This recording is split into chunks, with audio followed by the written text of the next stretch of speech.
Good morning, welcome to another video with a guy and his projects. Today we are working on the brown WJ, the 2004 Jeep Grand Cherokee WJ, limited, all that good stuff.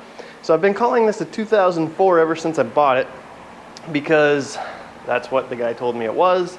I never really cared to look because they're all the same. I mean, if you have a Jeep Grand Cherokee WJ, all the WJs are the same, pretty much regardless of the year. But I got one of the titles in the mail for the two WJs that I'm waiting on still. And I looked in the door sticker of all of them just for the heck of it.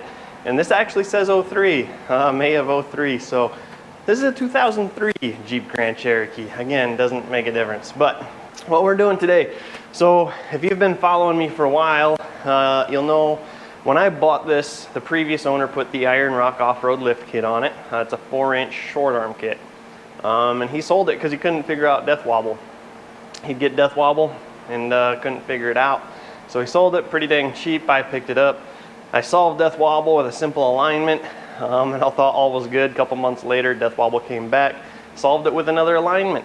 A couple months later, death wobble came back. Solved it with a new track arm.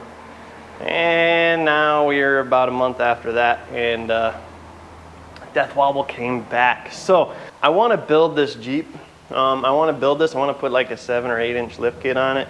I've got some 1-ton axles outside from the Super Duty, and I want to put those under it. But until then, I was going to leave this short arm 4-inch lift kit on it and enjoy it as is. With death wobble coming back over and over and over, we're gonna go ahead and scratch that plan. I still have plans for the 1-tons to go on this, but they're not ready, and I want to drive this in the meantime.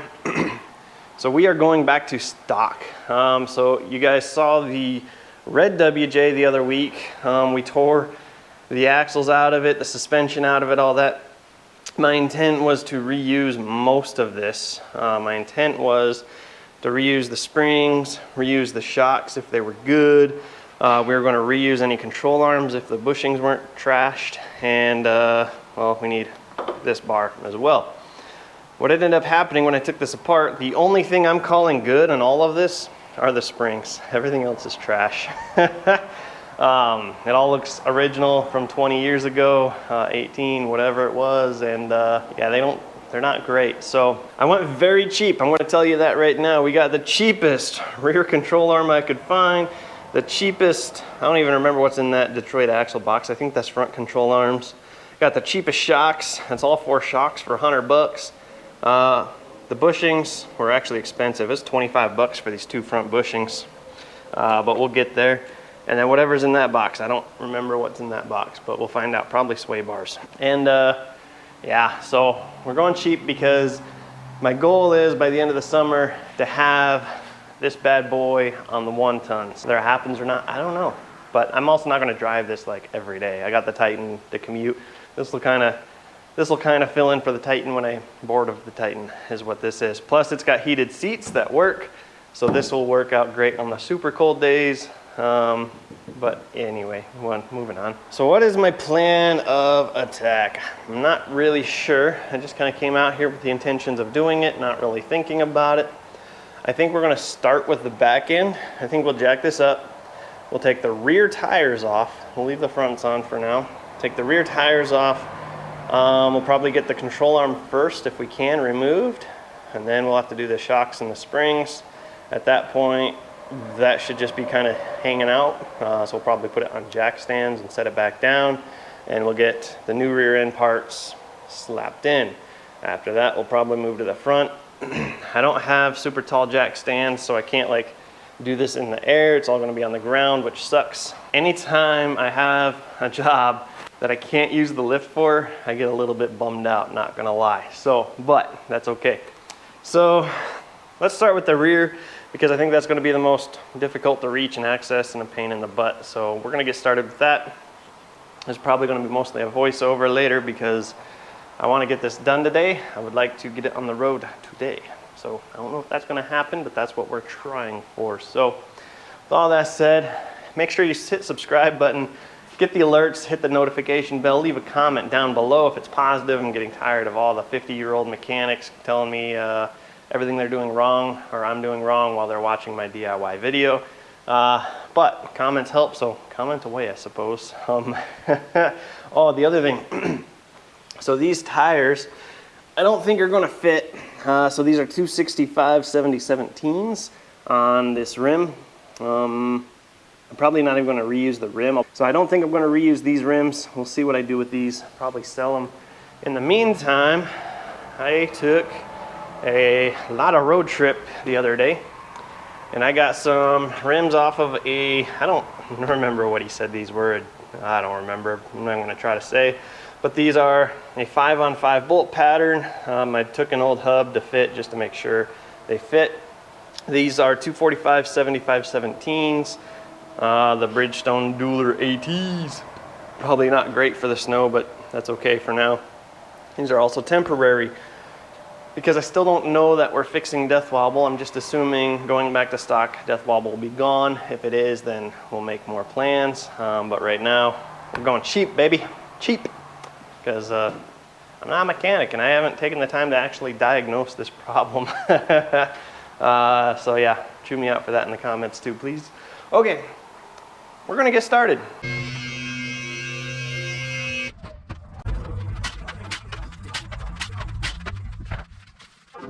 All right, so what we're up against is a whole bunch of stuff you can't see because shadows.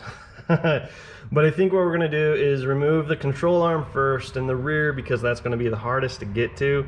I just kind of want to get the hardest thing out first and be done with it. So we'll get the control arm out.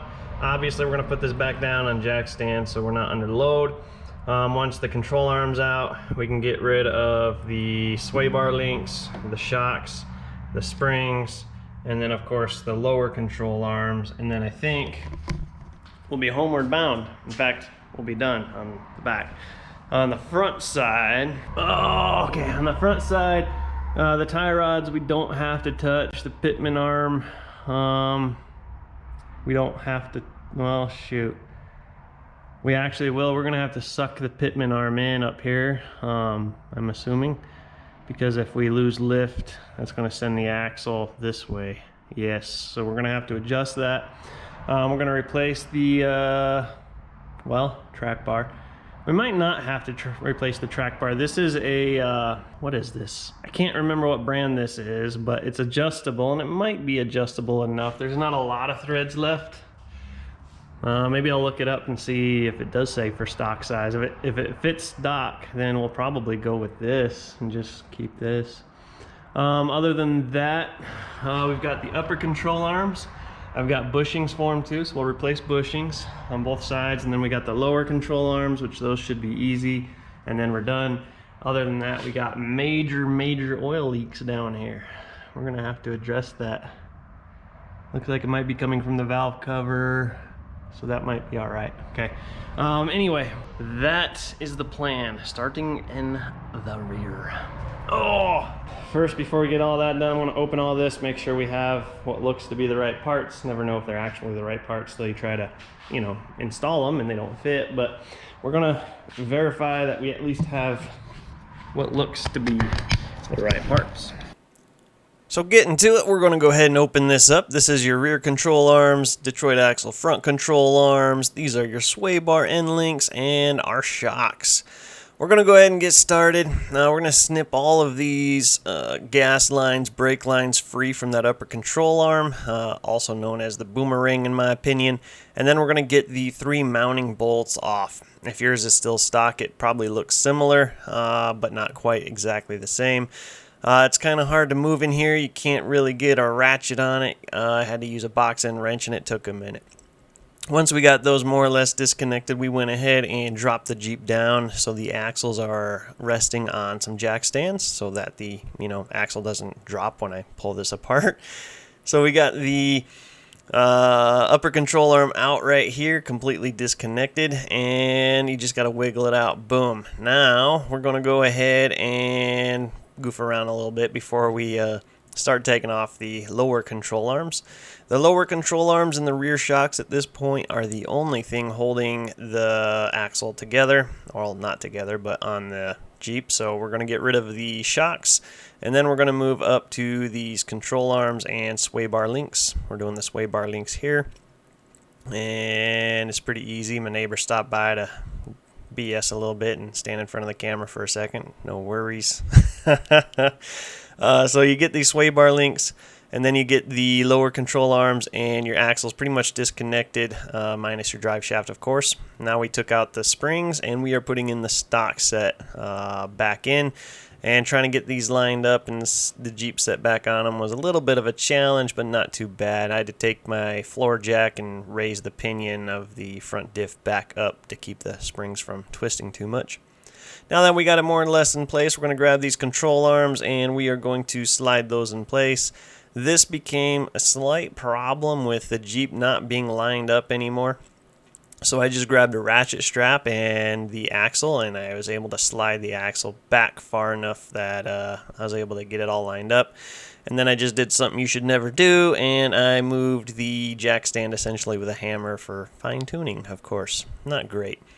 So this is the other side control arm going in. Again, I just slid that jack stand backwards a little bit. Not proud of everything I do here, guys. Alright, so now we have our sway bar end links. This took a little bit of trial and error. I didn't know which ones were for the front and which ones for the rear. And then once I figured out the rear ones, I put them in backwards at first. Everything should line up perfectly. You shouldn't have to force anything. If you force it, it's probably not in the right direction. So once we got that straightened out, we went ahead and put in these cheapy little shocks. And I did that pretty easily. I've done a lot of shocks in my time now. I haven't met a shock that was hard to get in, really. So we got that in place. We ended up having to jack the axle up closer to the body of the Jeep because these shocks seem to be just a hair short, about ½ an inch, which is interesting. Your shock should never be your limit strap per se, but these ones seem to be, but oh well. Alright, so shocks going in, getting all lined up, and now we're going to put this boomerang in here. We had some problems with this boomerang.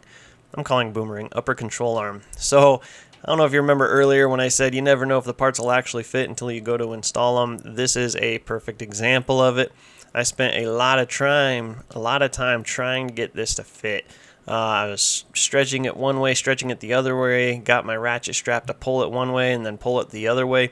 And essentially what I think happened is when the factory welded this together, the metal warped and the two bolt holes kind of got squished together a little too close, and they didn't line up.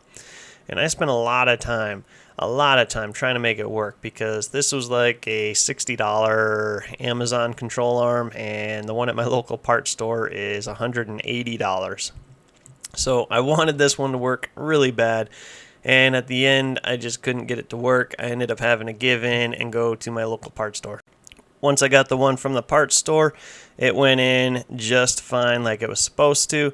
So this is a Dorman, I believe, that I put in, and I will link the Dorman one down below. Alright, so to get this bolt in, because our axle's just kind of hanging by the drive shaft, we're going to get our floor jack and jack the pinion up, which will push the differential back, which will allow us to get that rear bolt in place on that control arm. Took a little finesse, took a little effort, but it finally goes in. You're just cramped for space is the only problem, but if you have a lift, it's no big deal. If you're doing this on your back on the ground, it's going to be a pain in the butt. I'm sorry. It's just the way it is. Yeah. So at this point, we've got our shocks in, our control arms in, everything is back together. We're just going to throw the tires on and then move to the front. We do have an issue with this rear sway bar end link, of course. The bushing is way too big for the bolt. So we're going to have to address that, and we'll do that here shortly. But for now, we're going to drop this and continue on with the front. We'll come back to those sway bar links afterwards. We'll go get a bigger bolt from the hardware store, or we'll get the right sway bar links. Going cheap does not pay off all the time. Sometimes. Okay, for the front, we've got sway bar links here. Those are going to be coming out. These are the easy, quick disconnect ones from Iron Rock Off-Road, I think, or something like that, JKS, whatever. And those are going to come off. To get the upper control arm bolts out, this little rubber comes out, and then you can access the bolt back there. And that is for your uppers. Your lowers are right here. Those are going to come out, and then your shocks as well. And then at that point, we should be able to pull these springs out and reassemble like normal. So I know this looks complicated, and it kind of actually was, but that's okay. So we're going to get started with the shocks. We're going to undo the lower shock mounts, and then we're going to drop this down, go under the hood. So the way these shocks are set up, you can't get your hand in there to hold nothing, or a hand wrench. It's kind of tight. You got to use a ratchet with a long extension, but you can do it. You just gotta be patient. And then if you're any kind of seized together, you want to put some weight on the shock, like I just did right there. We just picked the body of the Jeep up so the axle is hanging on those shock bolts. Those tend to help make it come off easier, and impact is even better. But yeah, it's just the way it is. It's the style of these shocks. Every vehicle I've had with these type of shocks, you just want to put some weight before you undo. Same with when you go to tighten them. You want weight on that axle. You want the axle hanging from the Jeep so you can get it tightened. Otherwise, it just spins around. But once you get those in, we'll take care of the bottom portion of it later. We're just getting the shocks in place for now. Again, just squish your hand in there. Get your kid, if you got one, with skinny hands, because, you know, it's cramped. Okay, so now we've got these hanging. You can see how much lift is on this thing. That's like 4 inches, which we've talked about before. Take a look at my ball joints there. Those are coming up. We're going to replace those. They're pretty bad. But anywho, moving on. So we're going to do the lower control arms next, pull those off. We're going to have to remove the sway bar links, and then we're going to end up having to shorten our track bar and pitman arm bar too. Drag link. The drag link and track bars we're going to end up shortening or replacing. I don't know which. Check out that squat right there. Not of me, the Jeep. Oh, yeah, there we go. Should just leave it like that, huh, and piss everybody off. Just kidding. I hate that look. Okay, so we are going to undo the lower control arms now. These are all pretty easy, easier than the rears, I would say. You just have better access to them. And yeah, I mean, they just come right out. Just unbolt them. As you unbolt them, just keep in mind your Jeep is barely being held together right now, your axle. So the upper control arm bolts, the ones that go into the frame, just keep in mind, I have never actually broken a bolt with my impact, but I did break those. They are very weak bolts. Don't ask me why. Or somebody else stressed them ahead of time for me. Yeah, these ball joints are trash. So the springs are out. The control arms are all unbolted from the body of the Jeep, so now we just got to unbolt them from their mounts on the axle. I do have new bushings for the front control arms. I've heard they are a pain in the butt to replace, but as you can see right now, and I have no audio, of course, I'm going to show you that whoever did the lift kit, whoever put that lift kit on, must have replaced the bushings, because these are beautiful. They look brand new. Dirty, but new. And that's fantastic. So, yeah, great. I don't want to replace those anyway, but I have them for the next one. All right, new control arms going in. We're just going to bolt these to the, I don't remember if I bolted them to the axle. Nope, I bolted them to the body. So I bolted all the control arms, all 4 of them, to the body first. And then we're going to raise the axle up to them and try and make it work with the new springs in. I say new, we're reusing the ones from that Overland edition. And yeah, we should all be good. I'm anti-seizing every piece of hardware that goes in this Jeep. Being up here in South Dakota, the salt doesn't seem to be all that bad yet, but the moisture will still rust things out. So I'm using anti-seize for everything. Here I got the front springs in place. And then this one came off the other axle. I could not get the perch off the seat, whatever you want to call it, spring seat, spring perch. That was a struggle. And then I had a hard time getting them back in as well. I ended up driving with them not quite sitting in place for a while before they finally sat down. It was fantastic. All right. So same thing as we did with the back, we got to raise the pinion on the front diff so that we can get these control arms bolted in. I don't know how else you're going to do it otherwise, so just use a jack and whatnot. So at this point, guys, my battery died and I didn't realize it, so we kind of lose video and everything else, but I pretty much just got everything put back in place. Once it was all put back in place, we put the tires on, and we took a quick test drive around the neighborhood. Stay tuned. Next week I got a video. We drove this thing almost 700 miles to test the death wobble solution. Stay tuned. You'll see how that went. And yeah, guys, remember, like, subscribe, hang tight. I know this video was kind of an overview and kind of, well, it didn't really go into detail about anything, but that's because I have most of this stuff in detail already in other videos. This is more of an overview. Stay tuned. Check out the playlist to see those videos, and keep on coming back, and I'll keep on posting videos. Thanks, guys. We'll see you next time.